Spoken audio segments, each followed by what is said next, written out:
So if you don't want to be seen or you don't want to be heard, you should turn off your video and make sure that you're muted. We're happy to see you and hear you. So if you feel comfortable, feel free to show yourself and unmute, but that's your choice.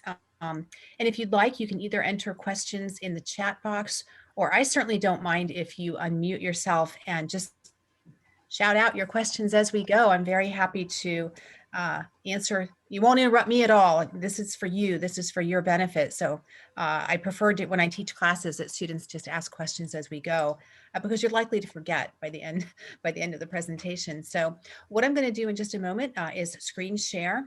And I have a PowerPoint presentation that explains a lot of our programs and unique aspects about my department and the faculty and programs. And then, like I said, I'm happy to take questions as we go. You don't need to wait until the end, but you certainly can if you wish. And Kelly from admissions is with us as well. So if you have more general questions about admissions and so forth that I probably can't answer, she will jump in and help out. Before we get started, does anyone have any pressing questions off the top of their heads that they want to pose at this time? Kind of wait and see. Okay, let's go ahead and get started. I'm going to screen share. You're going to see my computer. Oops, looks like there is one there. Oh, sounds good. Okay, gotcha. All right. So let me get going here. So this first slide is just a fun kind of overview of our programs. My department is called Earth and Environmental Sciences, which is pretty comprehensive and is broad, and I think fully encompasses the range of programs that we have to offer. And I'll talk about our majors and our minor in just a moment, but this slide is really just a lot of fun field photographs to pique your interest in our programs. We have courses that go to South Africa and Florida and Bonaire and so forth. And these images here show students doing fieldwork in the local region or prior students. So if you enjoy the outdoors and you're concerned about the earth and its environments, and you want to help build a sustainable future, I think my program or my department is probably a good fit for you. I am Jody Hebmatsky. I'm the chair of the department. I've been chair for about 6 years now, so kind of getting settled into it. And it looks like I'll probably be chair for another term. If you want to reach out to me separately, please feel free to do that. This is my email. And if you forget, we can come back to it at the end of the presentation. And then this is a specific link to my department's website. And we have a lot of great information on our departmental website. All of our faculty, all of our courses, research experiences, facilities, our rooms and our equipment are all on there. And it's on my email as well. So if you don't want to write down this email, or excuse me, this website address, you can just email me. And when I reply to you, you will have a link to our departmental website, as well as our Facebook page. We have a Facebook page that's fairly active, and that's on my email as well. So what you're seeing here is just some of our students doing fieldwork in the upper right, and then presenting at, this one is actually on campus in the lower left. Let's see, with COVID going on, will it hinder how far we go or if we take trips at all? So the plan for next year is to be fully face-to-face back on campus, assuming that things are normal. We do feel pretty confident and hopeful that by the fall, most Americans will be vaccinated, certainly the faculty and students who are strongly supportive of that. And we are anticipating a return to normalcy. So we are setting the schedule. I just actually submitted the schedule today, and we are assuming that classes will meet face-to-face with a lot of field work going on. So that is the current plan.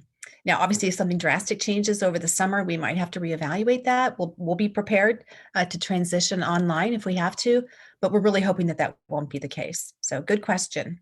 Looks like there's another one. Let's see. How did I adjust my courses to distance learning? It's been a challenge. We use Zoom quite a bit, like we're doing now, and I give PowerPoint presentations at the introductory level. At the upper level, I used a lot of breakout rooms, and I put students into breakout rooms because my upper level courses tend to be a block schedule. I don't have separate lecture and lab. So there was a lot of small group work in breakout rooms that I would share handouts and Canvas.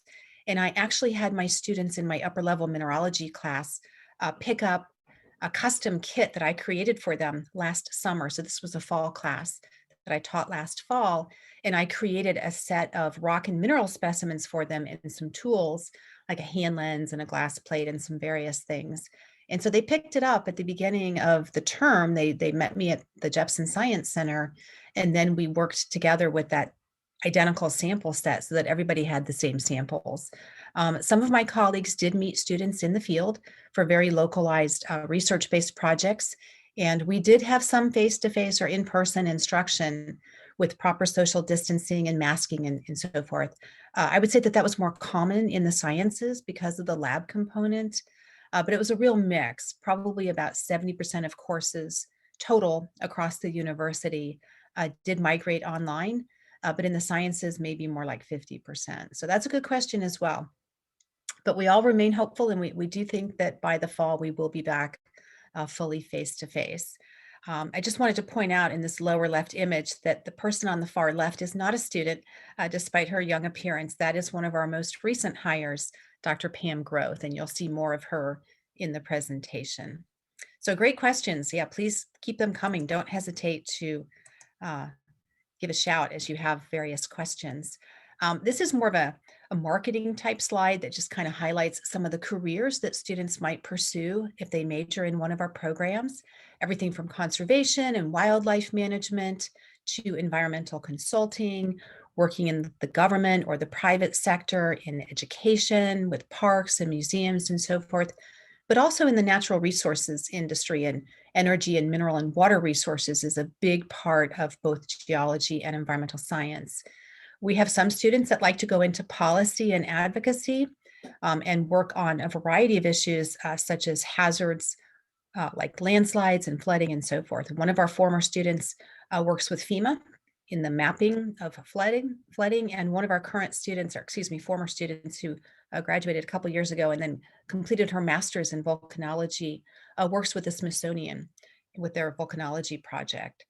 This is a photograph of a couple of our students. Rena is the one you can really see here, and she's an environmental science major. And we do have a 22-foot center console research boat. So several of my colleagues go out in the lakes and streams and rivers and the Rappahannock and the Potomac, and they do field work and they collect sediment samples with the boat. We actually have 4 majors and 1 minor, so it's a lot. We have 2 separate geology tracks. We have kind of a straight geology major, and then we have what we call environmental geology. And that's simply a little bit more focused on surface processes, things like soils, groundwater, surface water, that sort of thing. So it's really more targeted to someone who wants to work in environmental consulting. And then we have 2 separate environmental science majors, one that we call natural science and one that we call social science. And they're both a very strong science basis. We don't actually have environmental studies. The social science just has more sociology, geography, economics in terms of elective courses.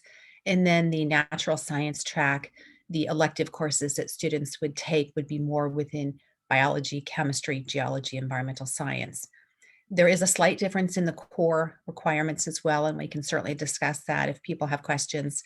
But they are both basically a very strong science foundation. And then we also have a minor in environmental sustainability, and this is really designed for any major. We have at any point in time at least 50 minors, and they take a variety of courses in our program as well as other departments. So we have certain coursework in geography, even in Spanish and political science, courses that are more sustainability focused that can count as electives in the program. We have business majors, we have history majors, geography majors, geology majors, our own environmental science majors, completing this minor. So it's a very popular minor, and I think it's a very strong program. So let me just pause there for a moment and see if anyone has any particular questions about our majors or our minor or anything that I've said so far. I don't want to do all the talking, but I will. We have 9 faculty, and this includes Sarah Morelli, who is a senior lecturer. So she's an ongoing full-time faculty member, just not tenure track. She primarily teaches introductory courses and manages a lot of our lab equipment. And then John Tippett is an adjunct faculty member, but he's a longstanding adjunct. He's been with us the whole time I've been chair. He has a master's from Duke University, and he actually teaches both introductory and upper level courses. And then the rest of us teach both introductory and upper level courses. So the question is, do we have contacts with the local conservation officer? The short answer is yes.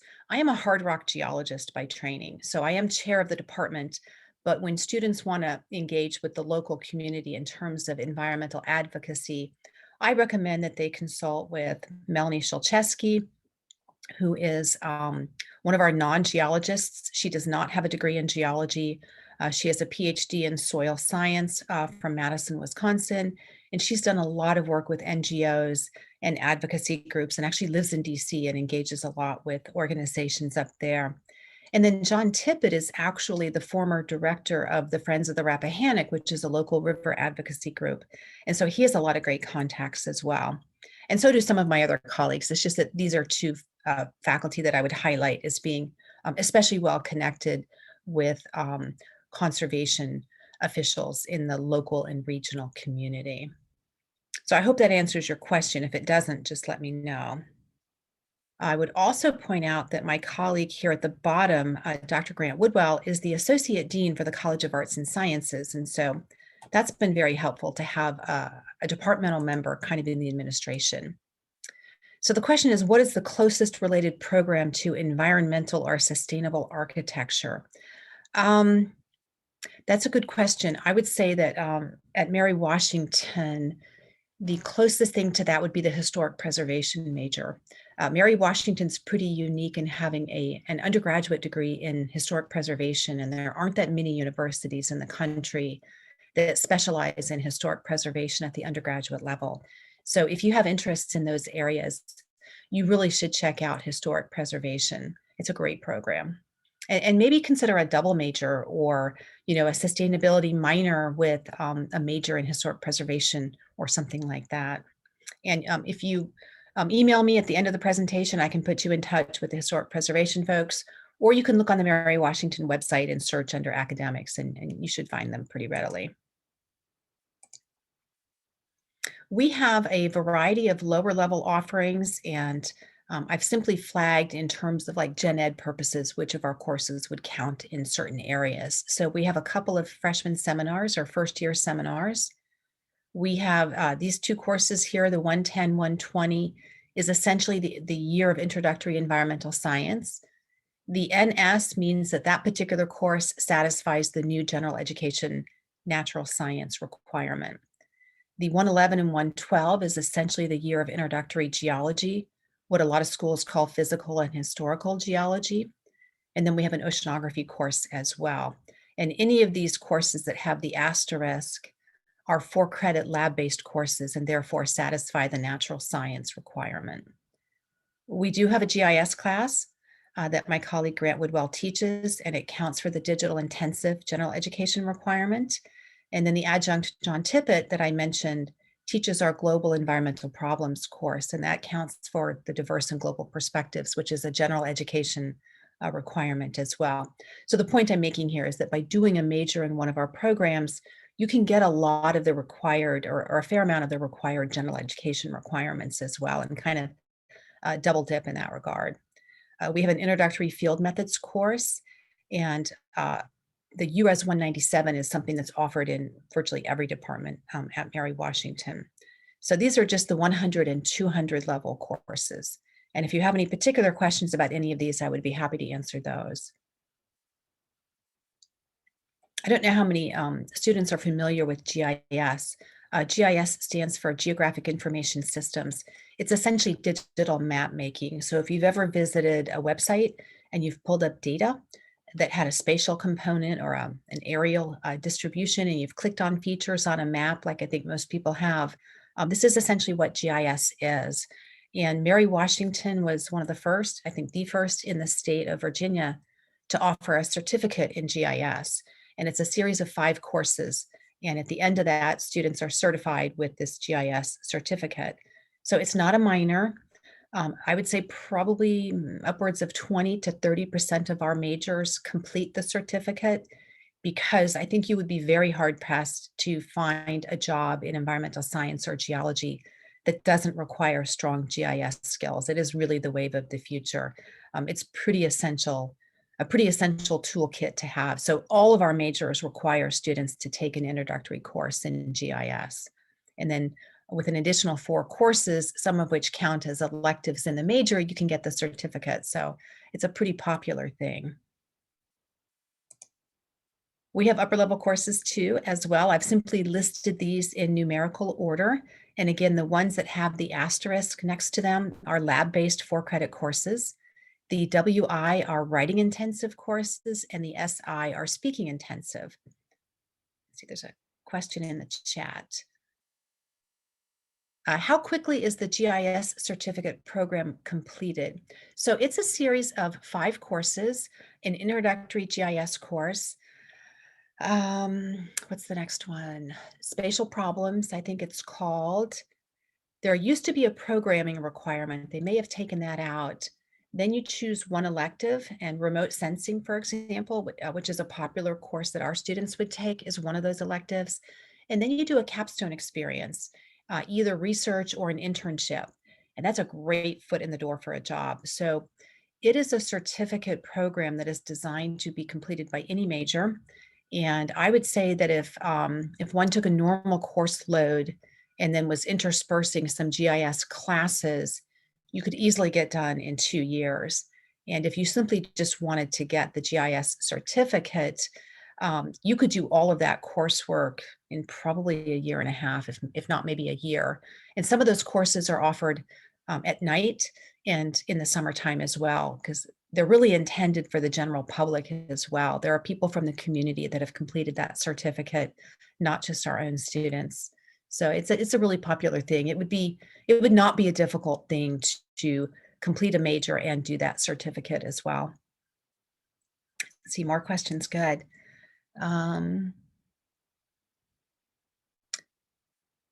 Do you know if AP capstone research would be able to count for the capstone experience? I'm not sure what you mean by AP capstone research. If you mean like AP, like advanced placement from high school, the answer would be no. This has to be a college level experience. But if you mean just any old capstone research, for the GIS certificate, the capstone project has to be GIS related. But the people so that's housed in geography. The Department of Geography houses the GIS program. But we have students in our program majoring in geology or environmental science who do the certificate will typically choose a geological or an environmental science-based research project, and they kind of get double credit. They get capstone experience credit for their certificate, but then they can also count it in the major. Let me just check the chat again. Oh, I have not said what classes I teach. So I hope, Gabriel, I answered your question. And if you have questions about the GIS certificate program, just email me and I can forward your contact information to the chair of geography, Dr. Jackie Gallagher, and she can answer your questions. I have not said which classes I teach. I teach the mineralogy petrology sequence. I am a hard rock geologist by training. Specifically metamorphic rocks are my specialty. So I teach, if I just go back for a second, whoops, if I can do that. I teach the 111 and the 112, which is essentially the year of introductory geology. And then I teach the mineralogy and petrology. So a year ago, when we had to go online in the spring of 2020, I was in the middle of my petrology class and we had to migrate online. And then I taught mineralogy online last fall. And that was a challenge. I didn't love the lack of being face-to-face because it's very hard to do microscope work in a virtual setting. So I'm really anxious to get back in the classroom for this coming fall. Yeah. So the BTC here stands for Beyond the Classroom. That is, it's a new twist on an old requirement. If you're not aware, starting in fall of 2020, this past fall, Mary Washington instituted a new set of general education requirements. They're a lot more flexible. We now accept, if you're not in the know, as some students don't appear to be, we now accept 4 years of the same language in high school. That will waive your foreign language requirement. That's been a very popular change. And we now have a little bit of a pared down foreign language requirement. So through the third semester as opposed to the fourth semester. And the science requirement, unfortunately, changed a little bit too. But one thing that we do require is that every student complete a beyond the classroom experience. And this is really meant to be a more engaging experience outside the traditional classroom. And so virtually every program has courses that count. Certain study abroad programs count for this. Internships, research counts, and as well as service learning projects and so forth. So my department certainly has several opportunities for students to complete that as well. And then every student has to do a speaking intensive course and a writing intensive course in the major. And then there are some additional SI and WI courses required, but at least one of each has to be in the major. So the point to all this, those little acronyms here on this slide is just to reassure you that you can do that in our majors. That's not going to be a difficult thing to do.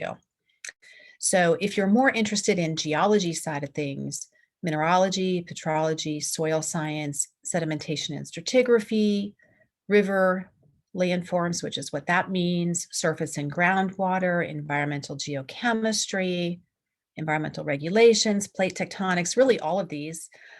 The one thing that may not be of interest would be the applied ecotoxicology. This does have biology required to take this.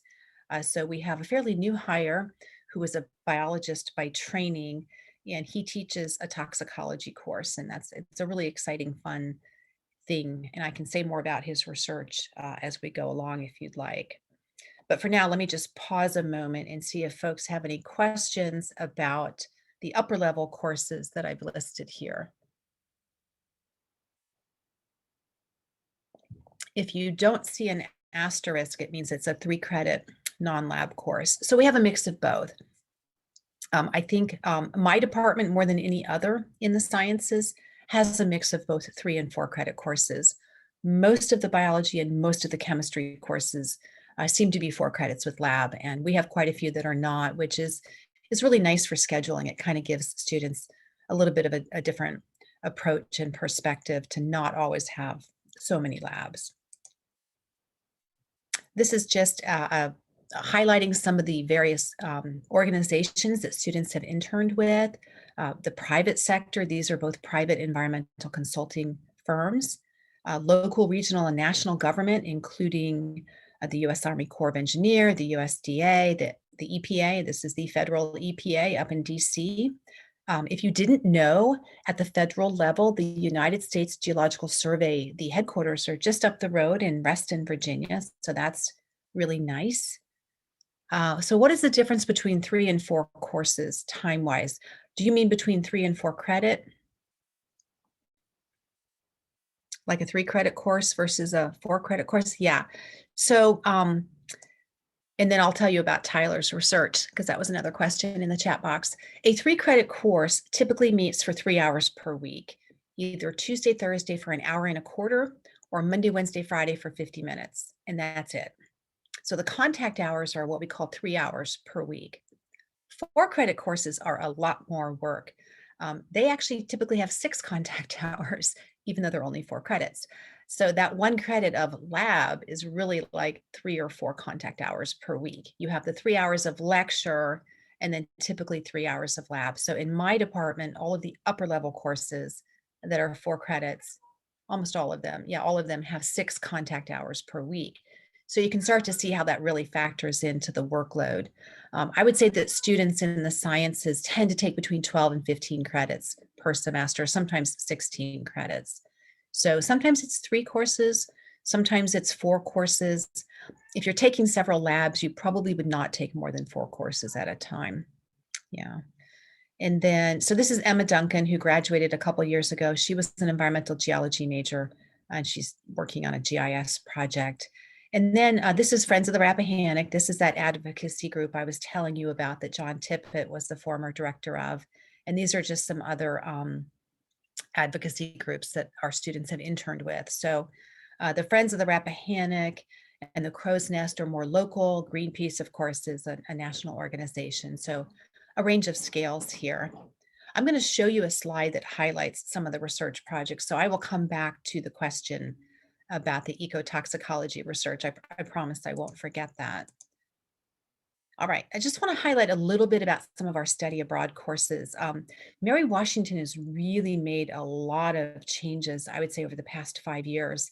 If you go to the Mary Washington website and you just search under study abroad, we have a CIE, or Center for International Education, and we have a lot of study abroad courses. And if we don't offer them, we partner with other universities. So students can go to one of our partner universities and take coursework and do a semester abroad and then transfer it back to Mary Washington. And you know that it's going to count, and you know in advance what the courses are going to count for. This is my colleague, Melanie Shulcheski, right here, who every other year leads a course to South Africa.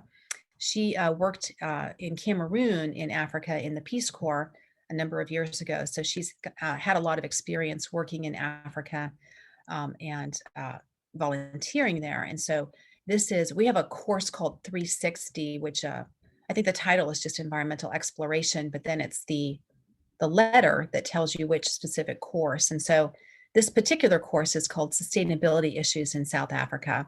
It's a 4-credit course where students go to South Africa for 2 weeks in late December.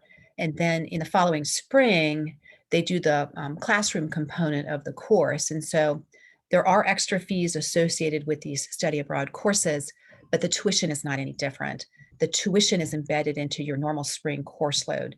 So you would be taking this as a 4-credit course in a particular spring semester. And in that regard, you don't pay any extra tuition. It's part of your normal load. But Africa is not a cheap place to get to. So the flight and the room and board while you're there does have an extra cost. And this is them at the Cape of Good Hope with the class that she took a couple of years ago. My other colleague, Dr. Pam Groth, who's actually an alumna of Mary Washington.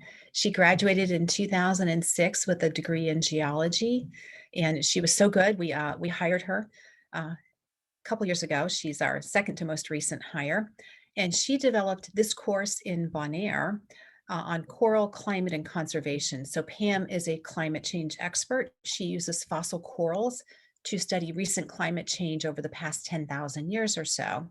And this is a course where students go to Bonaire over spring break, and they would take this 4-credit course during the spring semester when it's offered. And then the field component, the 1 credit for the lab, is this week in Bonaire. And again, it does have extra costs associated with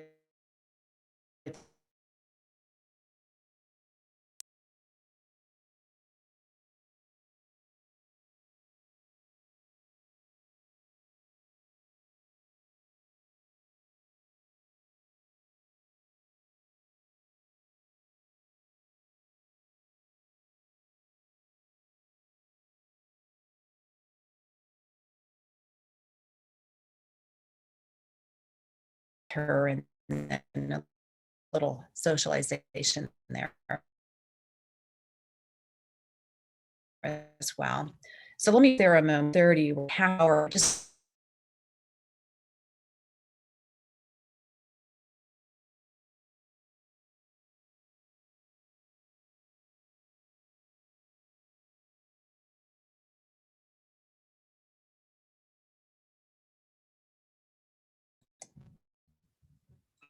all right. I can't tell if I'm muted. Can you guys still hear me, Kelly? Yeah, okay, sorry. I got this weird people trying to log on message that you had muted folks. All right. We also have a Florida Everglades course. This one has not been run as recently because Mel and Pam developed these other courses, and students seem to like to go abroad more so than down south. But this is Melanie in the field doing some things, and students going canoeing and some giant tree. I don't know what that is, but this is another 360 course that we offer. I'm getting a message that my internet connection is unstable. So if you can't hear me, please let me know. I can hear you, Jody, but Kelly, I can see you in the little. We lost your shared screen. We lost your presentation. Oh, okay. Okay, let me end the show, and let me see how to get back to that. Do you know how far back you lost that? You were on with Try Pam. again.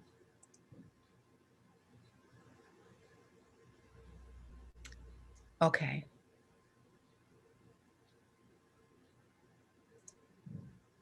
Oops. Back one more. Was I on this slide? It was the one with Pam when she was in Bon Air. Yes, this one. Yeah. Okay. Sorry about that. Technical difficulties. So yeah, Dr. Groth has this new course, fairly new course that she takes students to Bon Air. Did you hear most of what I said, or did you hear me speak for a while on this slide? Yes. Yeah. Okay. All right. So I think what you probably missed was this slide about the Florida Everglades and how Melanie Shulczewski and my colleague Chuck Whipke in the past, this was actually the first, that's why it's A, the first 360 study abroad, not really abroad, but field-based course. And they haven't run this one in a while because these other more exciting locations have been developed. But this is Melanie and students in the field in Florida. And then I think I was getting to this slide when I booted out. This is Dr. Tyler Frankel. This is Dr. Ben Odiambo Casella, and with some of their students doing field work. This is Ben, and Elise Clark was an environmental science and geology major. She was a double major back in 2013. And she's now an assistant professor at Fitchburg State University. So she graduated almost 8 years ago. And then Ben and Mary and Katie. Katie is a current student, and these two graduated last spring. And so this is Mary and Ben collecting. I don't know what they're doing because I'm a hard rock geologist, but they're doing something in the river. Let's see, there's another question in the chat. If you live near the study program, how would the housing work, or is that a question for the administration? So the way that that Florida course worked is that students would take the class during a particular spring semester, and they would go down to Florida for spring break. So if you could get yourself there on your own, that might be something you could fund yourself, but the basic cost would otherwise be the same because you would be going around in vans to various field sites, and you would be taking the class and doing lab work and lecture-based work during the regular spring semester. So it's a regular course. It's just for that particular one, it's a week over spring break that you're down in Florida. So you would be traveling in the van, staying in hotels, I'm presuming, because it seems like it'd be off. Well, maybe camp that time of year, I'm not sure. You'd be traveling with the group, going to the sites that they would be visiting. Yeah, so I don't think it would be possible for you to go stay with your family, if they lived in Florida. That probably wouldn't work too well. Yeah. I hope that answers your question. Okay. This is a list. This is a very short, I couldn't fit too much on one slide, but what I wanted to highlight is that at a place like Mary Washington, where we're undergraduate only, at least in most of the programs, students are really the main focus. Undergraduate students are the main focus. We don't have teaching assistants. We don't have TAs or RAs teaching the labs. The faculty do it all. We do all the grading, we do all the labs, etc. And so the research that we do is almost exclusively with students. Now, faculty will do some research on their own, but primarily in the Jepson Science Center, virtually all of this is done with undergraduate students.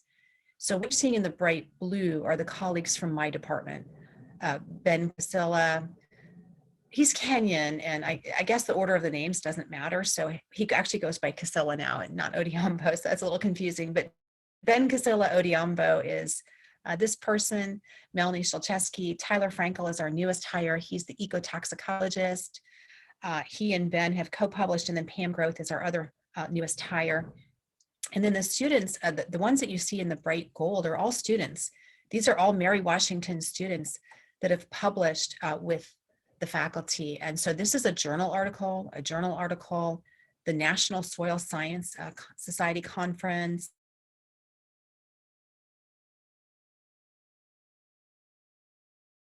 Worked with Ben and Lauren, and Matt Ricker is a former student. He graduated, oh gosh, when did he graduate? A long time ago, and he still does work with Ben.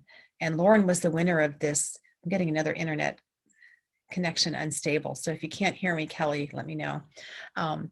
Lauren was the winner of second best student presentation, and she's an undergraduate, and she was competing with graduate students and got the second best presentation at this conference. So that was really exciting. And then Mary and Ben, you saw in the previous image, and I got to move my toolbar so I can read the bottom. Oh, Andrea Moore is now in graduate school down in Florida. She graduated a couple of years ago, and there were like 20 authors on this paper, so I couldn't list them all, but Andrea was a co-author with Pam on that Geophysical Research Letters publication. So the point here is that faculty publish research articles with students. In some cases, Taylor Coxon was really a strong student and really worked hard to get this paper out. Matt has published papers with Ben where he's been first author. Students are often first authors on both research presentations at national conferences, regional conferences, but also journal articles. And so it's really up to the student how research active they want to be. There are a lot of great opportunities for students that are really keen to do this, but there's no requirement. We don't have a research requirement. So if research is not your thing, or you don't think you're grad school bound and you want to go directly into the workforce, that's fine too. We have a lot of undergraduate research going on. Like I said, this is Lauren Chartier right here explaining her poster. She was a biology graduate last year, and she did do our minor. And then Matt Ricker was a graduate from the mid-2000s who's now a faculty member at North Carolina State. And this was Dr. Joe Antwi from biology. So this was Lauren's presentation. And then this is Mary and Ben presenting their work at toxicology, I can't say that, conference. They've gone to national meetings. This one happens to be a regional one. And then this is our latest hire, Dr. Tyler Frankel. And this just highlights a little bit about our facilities and our funding. Mary Washington, in a pre-COVID and a post-COVID year, this last year has been a little weird with COVID. We haven't been able to do the things that we would normally do, but we commonly have around $150,000 earmarked for undergraduate research. And when I say undergraduate research, I mean undergraduate research. I don't mean just the faculty to do their research, but these are awards that students get. Students write the proposals with the guidance of their supervising faculty member. It can include field work, lab work, travel, conference presentations. This is our research boat. This is Mary looking down a microscope. We have a scanning electron microscope. We have a lot of great equipment, really state-of-the-art kind of stuff that you would find at Virginia Tech or UVA, but you guys get to use it. So if you have questions about what these instruments are, I can certainly tell you, but it's a lot of high-tech instrumentation that students actually get to use if they do research with our faculty. We also have a summer science program, and it consists of teams of students and faculty. So normally we have 10 faculty and 20 students, 2 students per faculty member. It's a 10-week summer commitment. You are required to be on site. Students get a stipend. They get a salary. This $3,000 is for the student to use however they wish. Plus they get room and board. They get free room and board. And there's some research money for supplies and field work and so forth. And then there's a symposium in late July where students present their work. And this has been, and Spencer on the boat getting ready to go out with Ben to do some sampling. This is the new Jepson Science Center. There's my office right there.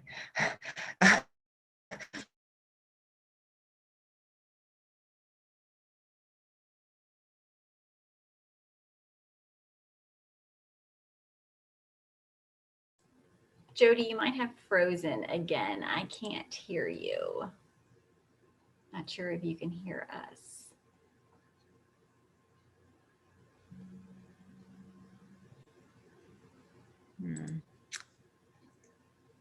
Okay. Can you hear me now? Yes, you're back. Okay. So there was a question in the chat box. Let me go back. Sorry about that. That's great. Research is almost all done with undergraduates. Yes, that's true. The scanning electron microscope, I was actually one of the PIs on that grant. That was installed in 2005. It is a variable pressure scanning electron microscope with an energy dispersive attachment, which means we can get relative or qualitative chemical analyses. The fact that it's an environmental SEM means that you can put sensitive fossils and samples in there without having to do something called carbon coding. So there are different types of SEMs. This one's called an environmental SEM. It means it's more flexible. So if you've ever seen pictures of like frog's eyes and not fly's eyes and flies that are really like 100,000 magnification, that's the kind of thing you can do with this microscope. So yeah, Pam Groth has used it quite a bit, and we're hoping to have a visitor next year. We're still waiting to see if that position gets funded, and he's quite interested in using the SEM. So it's used by my department and the biologists quite a bit. Yeah. This is just a vacant lab before we moved in. It's now full of stuff. So I was going to say that my department has essentially the entire second and third floors of this addition. Let's see. Okay. All right. So the next few slides just highlight a very small selected set of success stories or students that we wanted to feature. This is Matt Ricker. He graduated in 2006. He was a geology graduate, and he's now an assistant professor at North Carolina State University. He went up to, I think, Rutgers and then Rhode Island to do his master's and PhD. Katie Bennis was a geology graduate from 2017, so almost 4 years ago. She did her master's in volcanology and is now a data researcher with the Smithsonian. Check the chat. When are kids eligible for the Summer Institute is the question. So we have had sophomores participate. You cannot have graduated. You have to still be continuing the following year. There's no hard and fast requirement that you continue research after the summer program, but the faculty really want you to. That's the whole point. It's meant to be like a seed money and seed project to get a longer term project going. It's really hard in the sciences to get a lot done in 10 weeks. So the ideal candidate for the summer science program would be doing background literature research in the spring leading up to the summer science. You would certainly know by January that you were going to be one of the participants. The teams are selected the previous fall. So you would know by January that you're going to be doing it. You ideally would be doing background reading and getting ready for field work. You might even be going out and doing some field sampling in preparation of sending samples off for analyses. And then in the 10-week summer program, you'd be living on site or in an apartment. If you wanted to live off campus, you could do that. You'd have to pay for that yourself. So some students already have apartments and they don't want to live on campus, and then they just get the free food. So you'd be doing field work and you'd be doing lab work and co-curricular activities like hikes and canoeing trips and team building kind of activities. You'd present your research at the end of July, either a talk or a poster session with all of your cohort, the other team members, the other SSI members. And then ideally you would continue your research the following year. So most students would do summer science the summer after their junior year. Some do it the summer after their sophomore year. They're really kind of high achieving, motivated self-starters that are ready for it the summer after their sophomore year. So either after your second year or after your third year. I will say it is a competitive process. It's not guaranteed. The faculty pick the students. And so if you're, a pretty high performing, strong student with an interest in research, then yeah, the chances that you'd be selected would be good. So that was Matt and Katie. Emma Duncan, who you saw earlier, decided to go directly into the workforce. She did not go to grad school. Grace Reel, same thing. She's working with a geotechnical engineering corporation in DC, although I will say she's now, I think, applying to grad schools. So often students graduate, they go out, they work for a while, and then they decide they want to go back and get a master's. And both of these students on the right just happen to really like GIS and be good at it. So I think they're kind of going into that area. So these are the more geological students.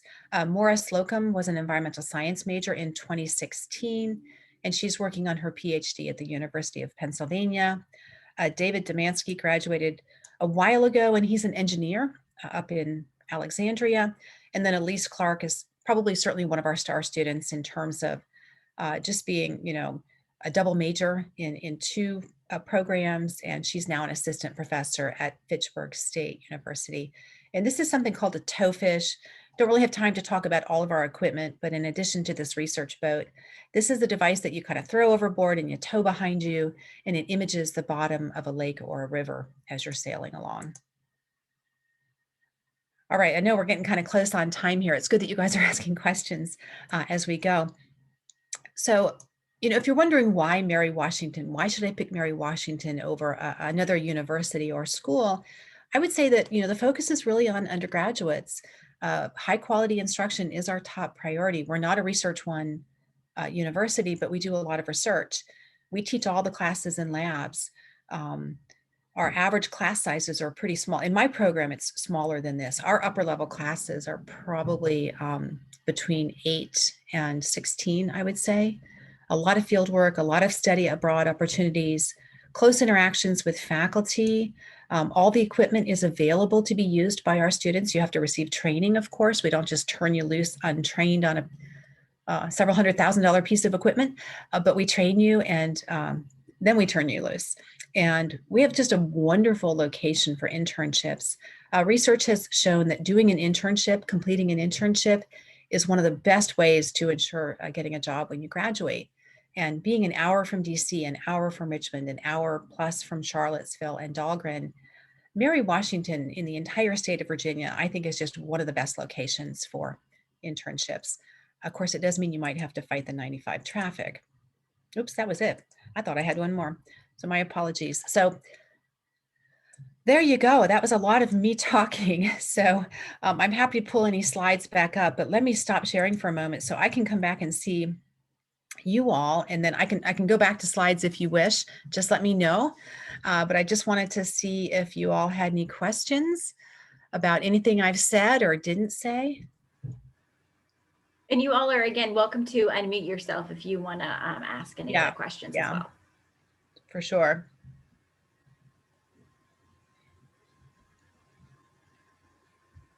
No questions? Did I do a good job answering them all already? Yes.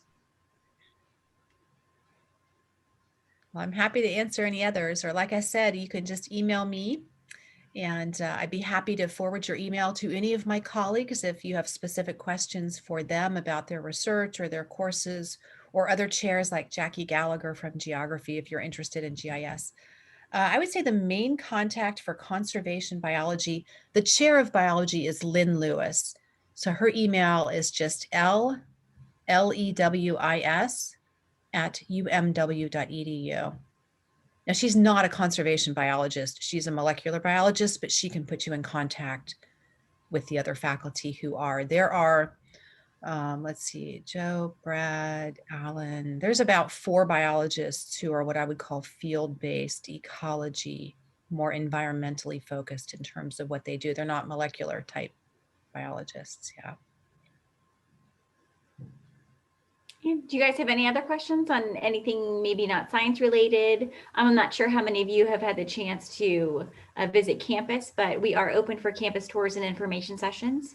So we encourage students to come on campus and kind of check things out and hear from our tour guides as well. I apologize. This might not be the right people or place to talk about it, but I've been trying for days on end to get in contact with any IT person or on UMW because I've been having difficulty logging into my UMW account using my temporary password.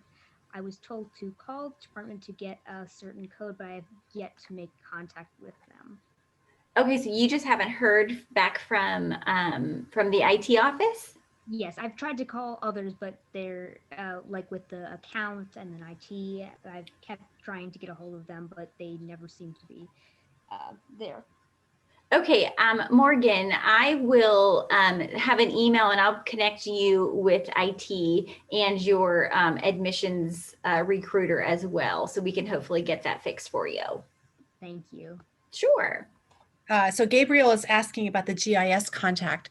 Jackie Gallagher is the chair of geography, and her email would be JGALL, JGALLAGH. It's 8 letters. So JGALLAGH @umw.edu. but Jackie, Jackie, and then Gallagher is her last name. And if all else fails, if you got my email, you can just email me and I'll forward it to her. Let's see. Anybody But else yeah. have any? Oh, sorry. Go ahead, Jody. No, I was just going to say, I don't think at present GIS is a major. We have a master's program in geospatial analysis, but you have to have a major and then do the certificate, or as a member of the public, if you can get a seat in courses, which could be a challenging thing to do, you can just pay tuition and take classes as a non-degree seeking student.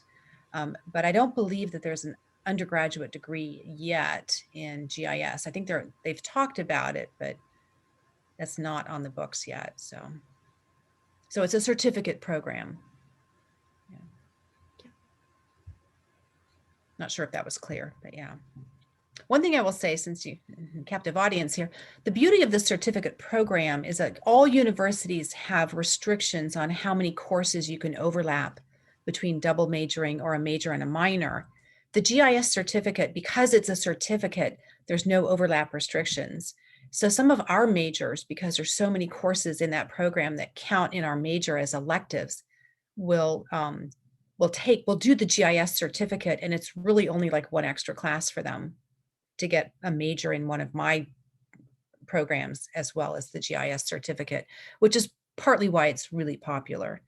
You can get this certificate with just a little bit of extra coursework and other gen ed requirements, like the beyond the classroom in terms of the internship or something, and probably have a job offer if you've completed the certificate and you've done an internship in GIS with an agency. I don't know if this is still true. You'd have to ask Dr. Gallagher, but I know at one point, every student that had completed the GIS certificate that wanted a job in GIS got one. It's that valuable. Yeah. But you have to like GIS. You're sitting behind a computer pretty much all day long. I did not love it. I took a class in it, and We've been doing that a lot lately. yeah, I know. But it's map making. It's different. You're kind of controlling the project, but I'm of an age where, all the projections and the mapping and stuff on the computer did not come easily to me. So yeah, but a lot of students really love GIS. How much programming is it? It's not a lot. It's one course at the most. And I believe they may have taken that out, which personally I don't think is a good thing. So I would highly recommend that you do it. But I think that Jackie Gallagher would know if that's still required. I know they made some changes to the program, but I'm not sure if that's still required. You can also go to the UMW website and just Google GIS, or not Google, just search under GIS certificate in the search box, and you will get lots of information. That will take you pretty much right there. You'll see a link come up that you can click on. You can get a lot of good information, as well as Jackie Gallagher's contact information. Yeah, Kelly just put it in the chat box. It's the CAS is the College of Arts and Sciences, University of Mary Washington. Yeah, GIS, the certificate, I think. Yeah, thank you, Kelly. Yeah, so it's right there in the chat. So you can actually click on it and bookmark it right now if you wish, if you don't want to lose that or have to try to write it down.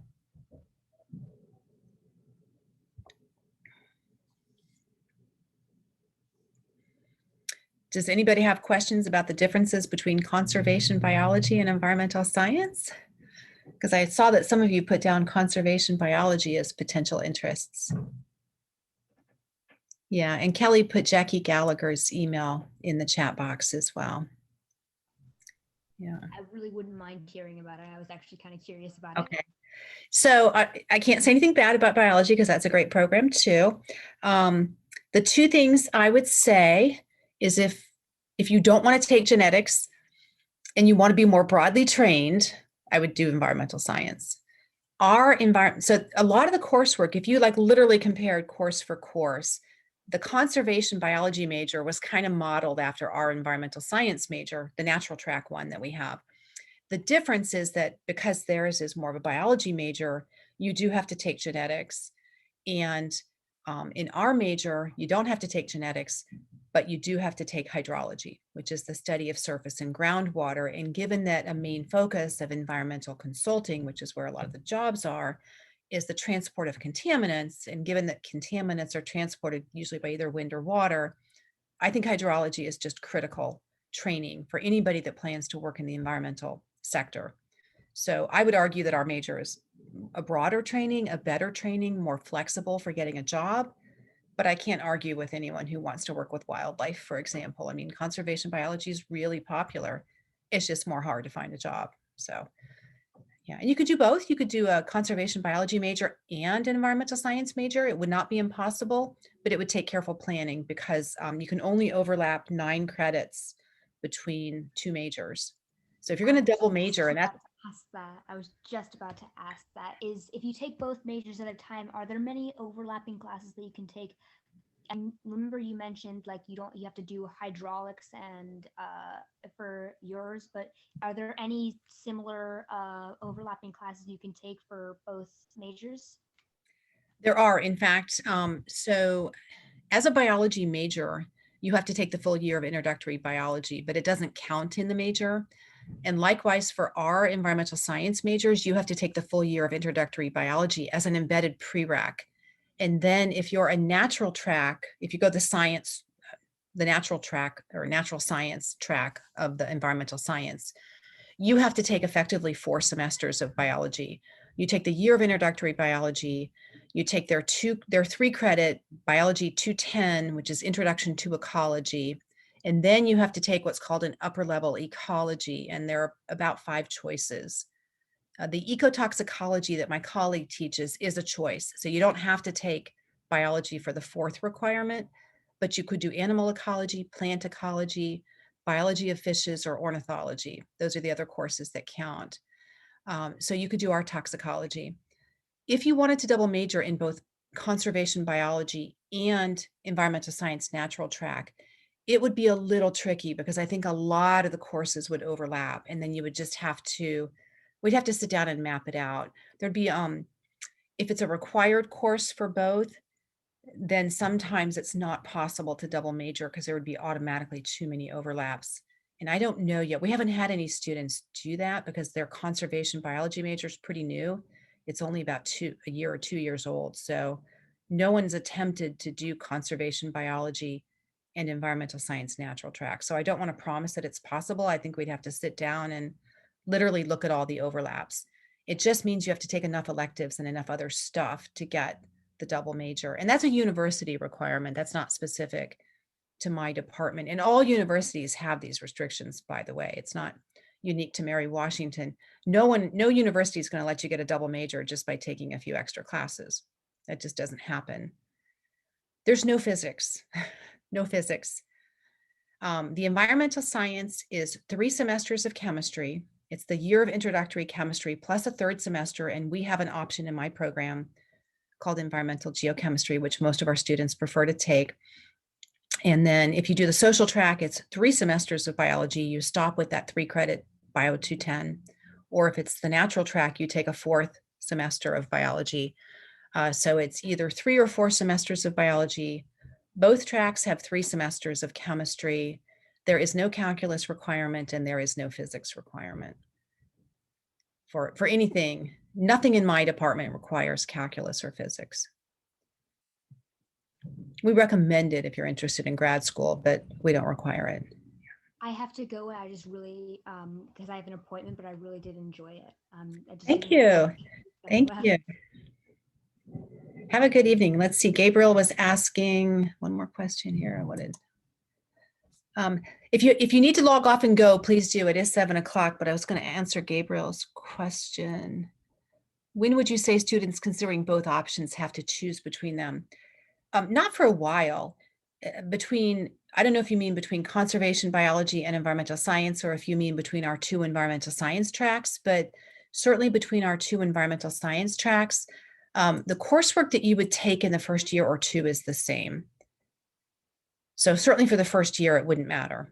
The recommendations of the coursework would be the same regardless of which track. Yeah. Between environmental science, natural track, and conservation biology, it would be even more similar. So it would be the year of intro bio. Well, I guess the difference is that if you wanted to do our major, we would recommend a year of introductory. You'd need to do EESC 110 and 120 your first year, ideally. And if you're going to go conservation biology, you'd be doing biology and probably chemistry. Whereas if you were going to do our program, we would recommend our 2 courses in the year of biology and hold off on the chemistry.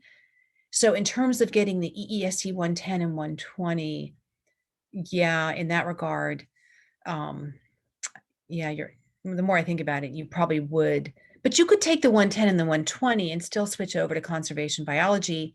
And those credits aren't lost. They count towards the 120 to graduate.